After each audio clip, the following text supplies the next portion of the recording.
جو ساتھی سنت سے فارغ ہو چکے ہیں وہ بھی سب کو مکمل کریں۔ الحمدللہ نحمده ونستعینه ونستغفره ونؤمن به ونتوکل علیہ ونعوذ باللہ من شرور انفسنا ومن سیئات اعمالنا من يهد الله فلا مضل له ومن يضلله فلا هادي له ونشهد أن لا إله إلا الله وحده لا شريك له ونشهد أن سيدنا ومولانا محمدا عبده ورسوله صلى الله عليه وعلى آله وأصحابه وبارك وسلم تسليما كثيرا كثيرا أما بعد فأعوذ بالله من الشيطان الرجيم بسم الله الرحمن الرحيم إن هذا القرآن يهدي للتي هي أقوم وقال النبي صلى الله عليه وسلم خيركم من تعلم القرآن وعلمه أو كما قال عليه الصلاة والسلام صدق الله العظيم وصدق رسوله النبي الكريم رب اشرح لي صدري ويسر لي أمري واحلل عقدة من لساني يفقهوا قولي۔ ایک مرتبہ نبی اکرم صلی اللہ علیہ وسلم پر درود شریف پڑھ لیجیے۔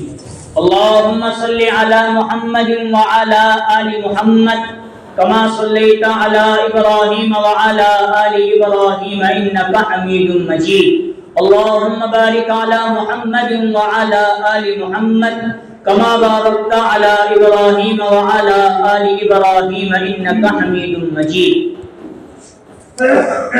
محترم بزرگوں اور عزیز دوستوں، اللہ تبارک و تعالیٰ کا احسان، اللہ کا فضل اور اللہ کا کرم ہے کہ اللہ تبارک و تعالیٰ نے ہم تمام کو نماز جمعہ کے لیے اپنے گھر مسجد جلد سے جلد آنے کی توفیق نصیب فرمائی۔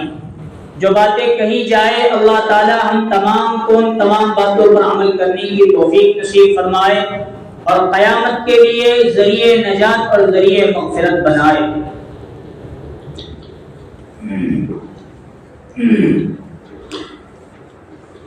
بزرگوں، دوستوں اور عزیزوں،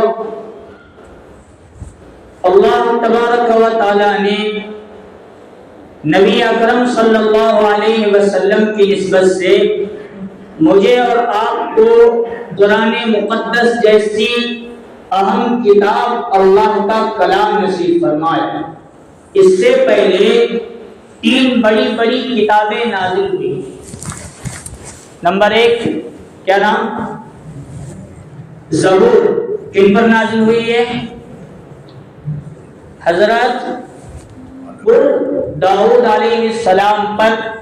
وہ کتاب اللہ ہے لیکن کلام اللہ۔ کتاب اللہ مطلب اللہ کی کتاب، کلام اللہ مطلب اللہ کے زبان سے نکلے ہوئے الفاظ، جملے، کلمات، کلام۔ زبور اللہ کی کتاب لیکن کلام نہیں۔ دوسری کتاب کون سی نازل ہوئی؟ توریت حضرت موسیٰ علیہ السلام پر نازل ہوئی، وہ بھی کتاب لیکن کلام نہیں۔ انجیل حضرت عیسیٰ علیہ السلام پر نازل ہوئی، وہ بھی اللہ کی کتاب لیکن اللہ کا کلام نہیں۔ لیکن قرآن مجید اللہ کی کتاب بھی ہے اور اللہ کا کلام بھی ہے۔ کتاب مطلب لکھنا۔ دیگر کتابیں لوح محفوظ کے اندر بھی لکھی ہوئی ہیں لیکن ان کی حفاظت کی ذمہ داری اور وعدہ اللہ تعالیٰ نے نہیں لیا۔ لکھی ہوئی پوری کی پوری حضرت موسیٰ، حضرت عیسیٰ، حضرت داؤد پر نازل کر دی گئی، اور کلام اللہ لوح محفوظ کے اندر لکھی بھی ہے اور اللہ نے وقتاً فوقتاً اپنی زبان سے وہ الفاظ نکالے ہیں، تب لکھی گئی ہے۔ پھر لکھنے کے بعد وہ لوح محفوظ کے اندر محفوظ کر لی گئی اور حضرت جبریل کے ذریعے دنیا میں اتاری گئی۔ دیگر کتابوں کے مقابلے میں قرآن مجید کا مقام اور مرتبہ بہت بڑا ہے۔ جیسے تمام انبیاء اور پوری امت میں میرے اور آپ کے آقا تاجدار مدینہ جناب محمد الرسول اللہ صلی اللہ علیہ وسلم کا مقام اور مرتبہ بڑا ہے، اسی طرح دوسرے اور دیگر کتابوں کے اندر قرآن مجید کا مقام اور مرتبہ بہت بڑا ہے. اس کا رد و بدل نہ حضور کے زمانے میں ابو جہل کر سکا، نہ عتبہ کر سکا، نہ ابو لہب کر سکا، اور آج کے زمانے کے ابو جہل، ابو لہب، امیہ بن خلف پوری دنیا کے باطل مٹانے اور بدلنے کی کوشش کر رہے ہیں، لیکن ایک حرف اس کا اس لیے نہیں بدلا کہ وہ اللہ کا کلام ہے اور اللہ نے اس کی حفاظت کی ذمہ داری لی ہے. اور قرآن کا مقام، قرآن کا مرتبہ، قرآن کی عزت، قرآن کا ادب، قرآن کا احترام، یہ تمام کتابوں میں سب سے مقدس اور بڑا ہے. اس لیے علماء بیان فرماتے ہیں قرآن اور احادیث کی روشنی میں قرآن کو پڑھنا جہاں ہر حرف پر 10 نیکیاں دلواتا ہے، قرآن کو چھونا بھی ثواب اور اجر اور نیکی سے خالی نہیں ہے. قرآن کو دیکھنا بھی بیکار نہیں ہے، لغو نہیں ہے. قرآن کو چومنا بھی لغو اور بیکار نہیں ہے. قرآن کو اونچے مقام پر رکھنا یہ بھی بیکار نہیں. قرآن کو دیکھنا بھی عبادت، قرآن کو پڑھنا بھی عبادت، قرآن کو چھونا بھی عبادت، قرآن کو اونچے مقام پر رکھنا بھی عبادت، قرآن کے معاملے میں پڑھنا پڑھانا بھی عبادت. ہم قرآن مجید کے بارے میں جتنا جو کچھ کر سکتے ہیں اس کا کرنا یہ اللہ کے نزدیک ہمیں مقام اور مرتبہ بڑھاتا ہی چلا جاتا ہے. اور قرآن کے معاملے میں ہمارا ہر رویہ اچھا ہے تو وہ گویا ہم نے قرآن کی عزت کی، اس کا ثواب عبادت کا ہمیں ملے گا.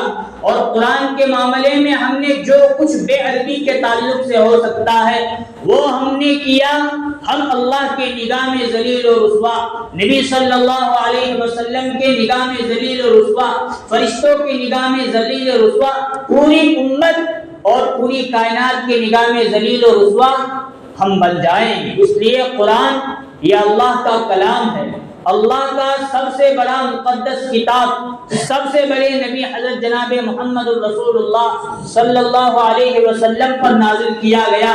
سب سے بڑے فرشتے حضرت جبریل کے ذریعے نازل کیا گیا، اور جن پر نازل کیا گیا ان کا مقام اور مرتبہ بھی تمام انبیاء، پوری انسانیت اور پوری کائنات میں بڑا ہے. اس ہر اعتبار سے قرآن کا مقام بڑا اور مرتبہ بلند ہو رہا ہے.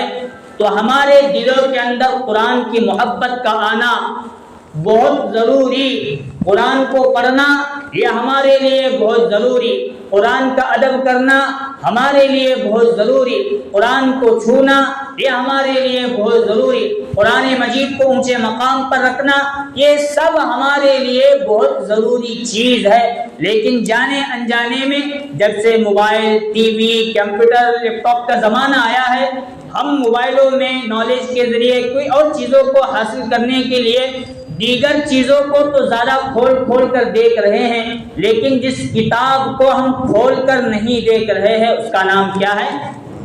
بولو، بات صحیح ہے کہ نہیں؟ مسجدوں کے اندر بھی قرآن مجید رکھا گیا ہے. 2-4 لوگ ہیں جن کے نام ہم انگلیوں پر گن سکتے ہیں، وہ شاید آپ مسجد میں بیٹھ کر بھی پڑھتے ہیں یا گھر پر بھی پڑھتے ہیں، یا وہ مسجد میں پڑھتے ہیں تو گھر میں پڑھنے والے بھی 4-5 ہی لوگ ہیں جن کا نام ہم انگلیوں پر گنوا سکتے ہیں. لیکن مسجد کے قرآن بھی اسی طرح رکھے ہوئے ہیں، اور گھروں کے اندر جو ہم نے الماری سجائی ہے، جو قرآن کے لیے ایک منتخب جگہ بنا کر رکھی ہے، وہاں قرآن غلاف اور پردے کے اندر جو رکھا ہے، نہ ہم مرد کھولنے کے لیے تیار ہیں نہ ہماری عورتیں کھولنے کے لیے تیار ہیں. اور ہمارے بچوں کو گھر میں قرآن پڑھنے کے لیے وقت ملنے کے لیے تیار، صبح سے لے کر شام، شام سے لے کر صبح. اسکول کی فکر، اسکول سے آنے کے بعد کس کی فکر؟ ٹیوشن کی فکر، اور اس کے بعد دونوں کا ابیاس کرنے کی فکر. ہم قرآن کھول کر دیکھنے کے لیے تیار نہیں ہیں. قرآن اگر ہمیں نہ بھی آتا ہو، لیکن قرآن کے حقوق میں سے ایک حق یہ ہے ہر روز اس کو چھونا. پڑھ سکتے ہیں تو پڑھنا، پڑھ نہیں سکتے ہیں تو اسے پڑھنا سیکھنے کی کوشش کرنا. اگر وہ بھی نہیں کر سکتے، وقت بھی نہیں ملتا، تو اسے چھونا، اسے چومنا، اس پر انگلی پھرانا، یہ بھی کہیں ثواب سے خالی نہیں ہے۔ اور سب سے بڑی بات یہ کہ قرآن کا ادب اور قرآن مجید کی محبت ہمارے دلوں کے اندر ہونا بہت ضروری۔ جس چیز کی محبت ہمارے دل کے اندر گھر کرتی ہے، اس چیز کو حاصل کرنا نہ بھی آتا ہو یا مشکل بھی ہو، ناممکن بھی ہو، تو اس کو حاصل کرنا بڑا آسان کام ہے۔ کسی سے محبت ہو جائے تو اس کو حاصل کرنا محبت کی بنا پر آسان ہو جاتا ہے۔ وہی قرآن کی محبت آئے نہ آتے ہوئے بھی اس کو سیکھنا بڑا آسان کام ہے، اس کا ادب کرنا بہت ضروری چیز ہے۔ ایک بڑے محدث اور مفسر کا نام، ایک بڑے ولی کا نام میں آپ کے سامنے بتاتا ہوں، حضرت عبداللہ ابن مبارک رحمۃ اللہ علیہ۔ کیا نام؟ حضرت عبداللہ ابن مبارک رحمۃ اللہ علیہ۔ یہ بہت بڑے بزرگ اور بہت بڑے ولی، بڑے محدث، بڑے مفسر گزرے ہیں۔ اللہ نے ان سے بہت اونچا مقام لیا، ان سے بہت بڑا کام لیا ہے۔ کہتے ہیں کہ شروع زمانے میں، جوانی کے دور میں، یہ کوئی پیدائشی ولی وغیرہ نہیں تھے یا پیدائشی عالم بنے ہیں، بالغ ہونے سے پہلے ان کو مدرسے میں، مکتب میں بھیج دیا گیا، تب جا کر اتنا مقام اور مرتبہ حاصل کیا، اتنے بڑے ولی، اتنے بڑے عالم بنے، ایسا کچھ بھی نہیں ہے۔ ماں باپ کی طرف سے وراثت میں بڑی جائیداد ان کو ملی تھی، تو جس کے پاس مال آتا ہے اس کے پاس ادھر ادھر کا لت بھی لگ جاتا ہے۔ اب مال کی وجہ سے شراب کی عادت عبداللہ ابن مبارک کو تھی، اور اسی طرح اسی مال کی وجہ سے ناچ گانے کے شوقین حضرت عبداللہ ابن مبارک بن گئے تھے۔ ایک مرتبہ اپنے باغ کے اندر بہت بڑی مجلس اور محفل انہوں نے سجائی، اور ناچ گانے کی مجلس، شراب کی مجلس دن رات وہ ہوتے رہی۔ واقعہ کچھ آگے پیچھے ہو سکتا ہے، الگ الگ کتابوں میں کچھ باتیں ہو سکتی ہیں۔ رات بھر ناچ گانے کے بعد وہ سحر کے وقت اپنے گھر کی طرف آنے لگے۔ جب جا رہے تھے تو ایک نالی کے اندر ان کو قرآن مجید کی کوئی آیت یا بسم اللہ الرحمن الرحیم گٹر میں، نالی میں بہہ کر جاتی ہوئی ان پر نگاہ ان کی پڑی۔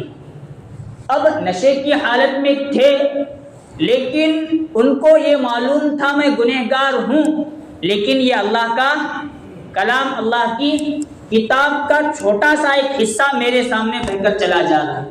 ان کی ایمانی غیرت نے اس کو گوارا نہیں کیا، انہوں نے اس نالی سے اس کو اٹھایا اور اٹھا کر صاف کیا، اس پر عطر لگوایا، خوشبو لگا کر اپنے گھر کے اندر لے جا کر سکھا کر اسے اونچے مقام پر رکھ دیا۔ اب سو گئے وہ۔ سونے کے بعد اللہ کی طرف سے اللہ کے نبی آئے یا کوئی فرشتہ آیا اور کہنے لگا، عبداللہ ابن مبارک، تم نے اللہ کے کلام کو اونچا رکھا، اللہ بھی تمہیں اونچا کر دے گا۔ اسی حالت میں ان کے خواب میں یا کچھ واقعہ آگے پیچھے، اللہ نے اٹھنے کے بعد انہیں توبہ کی توفیق نصیب فرمائی۔ اس کے بعد جو حالت ان کی بنی ہے، وقت کے بہت بڑے عالم وہ بنے، بڑے محدث بنے، بڑے مفسر بنے اور بہت بڑے ولی بنے۔ اور کہتے ہیں جب وہ قرآن اور حدیث کا درس دینے کے لیے بیٹھتے تھے تو جہاں تک ان کی نگاہ پہنچتی تھی، ان کے پاس دین کا، قرآن کا، حدیث کا علم حاصل کرنے کے لیے پوری دنیا سے لوگ امنڈ کر ان کے پاس ملک شام میں آیا۔ کس لیے ان کو اتنا بڑا مقام ملا؟ بولو کس لیے؟ قرآن کی ایک آیت کا انہوں نے ادب کیا، اس کی عزت کی، اس کا احترام کیا، تو اللہ تعالیٰ نے اتنا بڑا مقام اور مرتبہ انہیں نصیب فرمایا ہے۔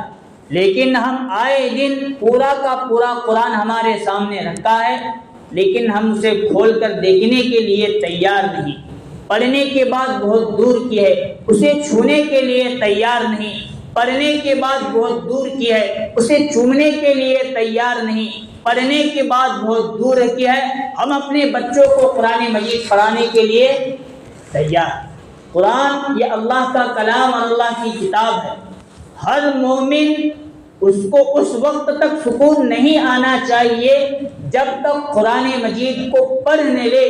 الحمدللہ ثم الحمدللہ، مکتب ہمارے یہاں آج کل نیا نہیں ہے، بہت پہلوں سے چلے، ہمارے اکابرین نے بنایا ہے، 100 سال 150 سال تب سے چلا آ رہا ہے، اور ہماری آج کل کی جنریشن اور یہ آج کل کا ہمارا طبقہ نسل ابھی بھی ہمارا بہانہ یہ کہ ہمارے وقت مکتبہ سدھا نتا، کیا بولتے ہیں، حالانکہ سدھا آتا، ہمیں سدھا نتے، آج بھی سدھا ہے، لیکن ہمیں اپنے بچوں کو سدھا بھیجنے کے لیے تیار نہیں پڑے تو نام مسجد پر ہم نے مسجد والے پڑھائے نہیں، نام مکتب اور مکتب والوں پر ہم نے استاد سیدھا ملے نہیں اور پڑھائے نہیں، تاکہ قرآن اس وقت پڑھایا بھی گیا ہے، سکھایا بھی گیا ہے، اگر ہم بھولے ہیں تو پھر سے اسے حاصل کرنے کی بہت ضرورت ہے۔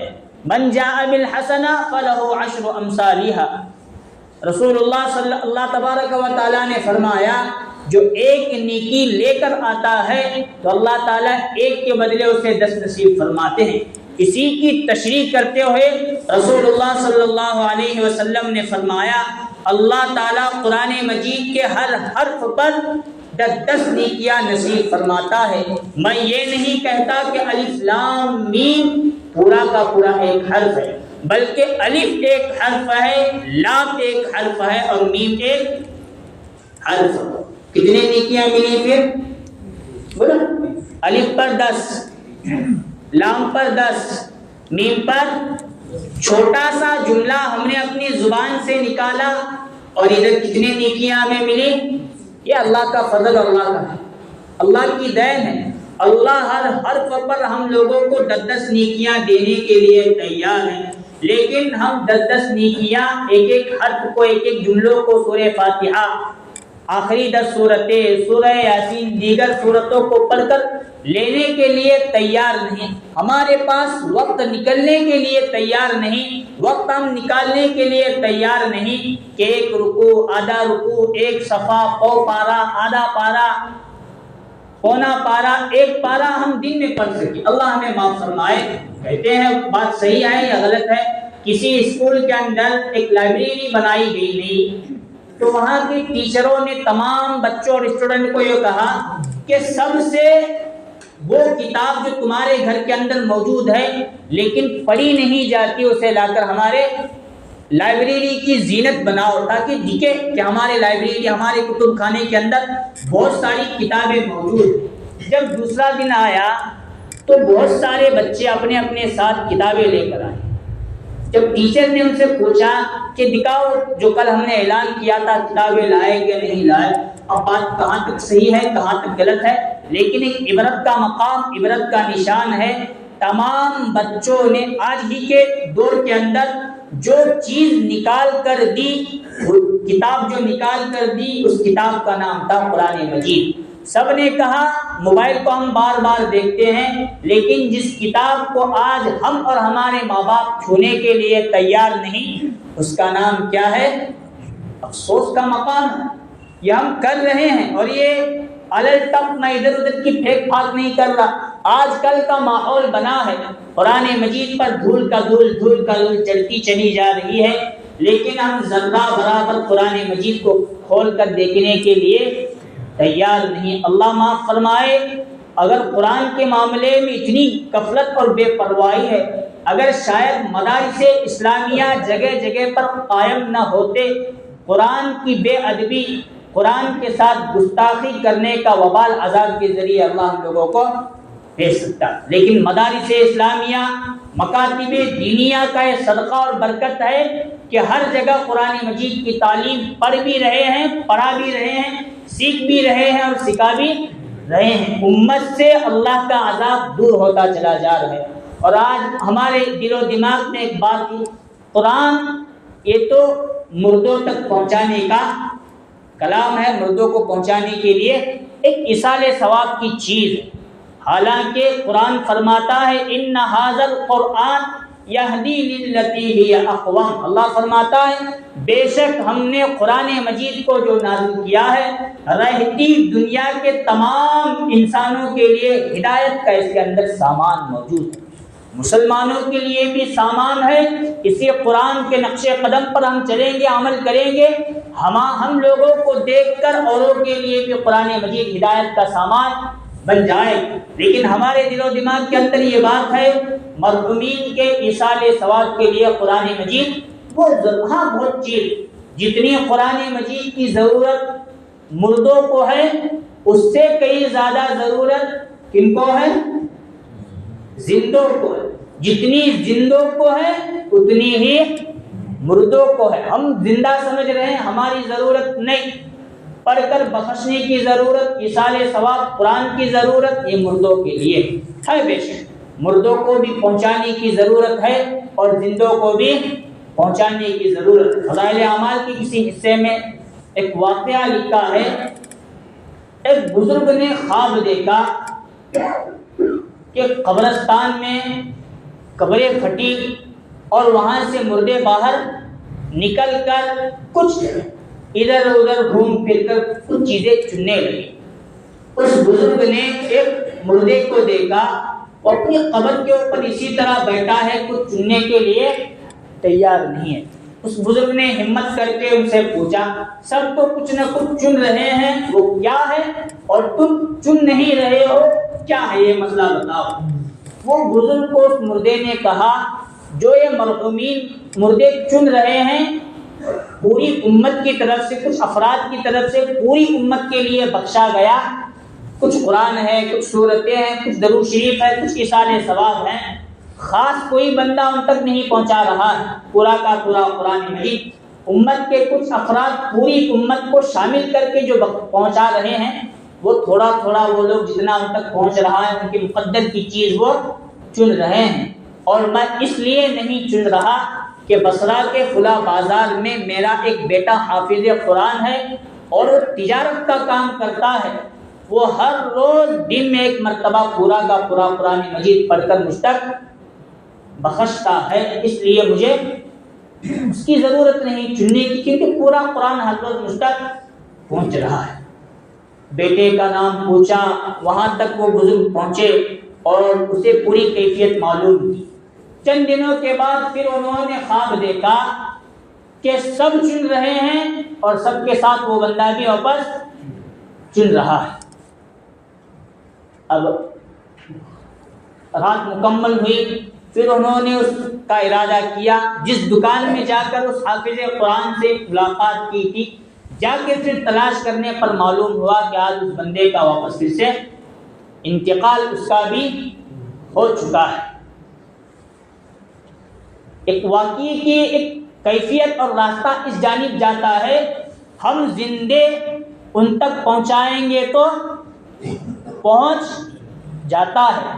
اور اگر یہی سلسلہ ہم نے باقی رکھا، میں نے پڑھا، میں نے اپنے اولاد کو پڑھایا، میں نے سیکھا اور اپنے اولاد کو سکھایا، تو سلسلہ در سلسلہ سلسلہ در سلسلہ جتنے پڑھتے آئیں گے پڑھنے والوں کو بھی انشاءاللہ قرآن مجید کا ثواب ملے گا، اور جو پڑھا کر گئے ہیں، جو پڑھانے کا ذریعہ بنے ہیں، ان تک بھی قرآن مجید کا ثواب، ایصال ثواب پہنچتا رہے گا. اسی لیے میں نے کہا قرآن مجید جتنا مردوں کی ضرورت ہے اس سے کئی زیادہ زندوں کی ضرورت ہے، اور جتنا زندوں کی ضرورت ہے اتنا ہی مردوں کی ضرورت ہے. قرآن مجید یہ ہدایت کی کتاب ہے، قرآن مجید یہ ہدایت کا سامان ہے. ہم جتنا اس پر عمل کریں گے، اس کو پڑھیں گے، پڑھاتے رہیں گے، ہم دنیا میں بھی کامیاب ہو جائیں گے اور انشاءاللہ آخرت کے اندر بھی کامیاب ہو جائیں گے. اور حضرت عمر رضی اللہ عنہ فرماتے ہیں، یضل بہ کثیرا ویہدی بہ کثیرا. اس آیت کے اندر اللہ تعالیٰ فرماتے ہیں جو قرآن مجید پر عمل کرتا ہے، ویہدی بہ کثیرا، اس قرآن پر عمل کرنے کی وجہ سے اللہ تعالیٰ کئی لوگوں کو ہدایت نصیب فرماتے ہیں. وَيُضِلُّ بِهِ كَثِيرًا، اور اس قرآن مجید کی بے ادبی کرنے کی وجہ سے، قرآن کو چھوڑنے کی وجہ سے، قرآن پر عمل نہ کرنے کی وجہ سے، قرآن کو نہ سیکھنے اور نہ سکھانے کی وجہ سے کئی لوگوں کو اللہ تعالیٰ گمراہ اور ذلیل اور رسوا کر کے رکھ دیتے ہیں. اور یہی اسی آیت کی تفسیر میں حضرت عمر رضی اللہ عنہ فرماتے ہیں قوموں کے عروج و زوال کی داستان یہ قرآن مجید پر ٹکی ہوئی ہے۔ اگر کوئی قوم ترقی کرنا چاہتی ہے تو اس کو قرآن مجید کے دامن میں آنا ہوگا، قرآن مجید پڑھنا پڑھانا ہوگا، سیکھنا سکھانا، اس پر عمل کرنا ہوگا۔ اور کسی قوم کو ذلیل اور رسوا اور پستی میں چلے جانا ہے تو اس کے لیے ضروری ہے کہ وہ قوم قرآن مجید کو چھوڑ۔ آج امت مسلمہ کے ہم مسلمانوں کی حالت یہی بنی ہے، مسلمان جہاں بھی جائے تھکے تھکائے ہوئے معلوم ہوتے ہیں، ہر کوئی مسلمانوں کی برائی کر رہا ہے۔ سب سے بڑی چیز یہ ہے جس قرآن کو اللہ نے ہدایت کا سامان بنا کر ہمارے لیے بھیجا تھا، ہم امت مسلمہ نے قرآن مجید کو چھوڑ دیا۔ ضرورت ہے قرآن مجید کو پڑھے۔ حضرت شیخ زکریا نے فضائل اعمال کے اندر لکھا ہے، حافظ قرآن کے لیے قرآن مجید کا حق یہ ہے کہ ہر روز وہ 3 پارے پڑھتے رہے، اور عام آدمی کے لیے یہ ہے 2 یا پورے سال میں 3 قرآن مجید سال میں ختم کرے۔ یہ قرآن مجید کا حق ہے۔ اگر عام آدمیوں نے 2 یا 1 یا 3 جو بھی ہے پورے سال کے اندر نہیں پڑھا، کل قیامت کے دن قبر میں میدان محشر میں اللہ تعالیٰ کے دربار میں قرآن مجید حجت بن کر کھڑا ہوگا۔ اور اگر جنت میں جانے کا راستہ بھی ہمیں ملا، مغفرت کا سامان بھی ہمیں مل گیا، یہ قرآن پورا کا پورا آ کر اڑے کھڑے ہوگا، اے اللہ اس نے میرے حقوق کو ادا نہیں کیا تو اسے معاف نہ فرما۔ پھر اللہ تعالیٰ قرآن کی کتاب اللہ کی اس فریاد کو سنیں گے اور ہماری مغفرت کو روک دیں گے۔ ضرورت ہے آج امت مسلمہ قرآن مجید کو پڑھے، سیکھے، سکھائے، بچوں کو پڑھوائے، خود بھی سیکھے، قرآن مجید اپنے گھروں میں پڑھے، مسجد میں آ کر بیٹھ کر پڑھنے کی کوشش کرے۔ اللہ تعالیٰ سے دعا ہے اللہ تعالیٰ ہم تمام کو قرآن مجید کے نقش قدم پر چلنے کی توفیق نصیب فرمائے، قرآن پر عمل کرنے کی توفیق نصیب فرمائے، قرآن کو سیکھ کر پڑھنے پڑھانے کی توفیق نصیب فرمائے۔ آمین۔ وآخر دعوانا الحمد للہ رب العالمین۔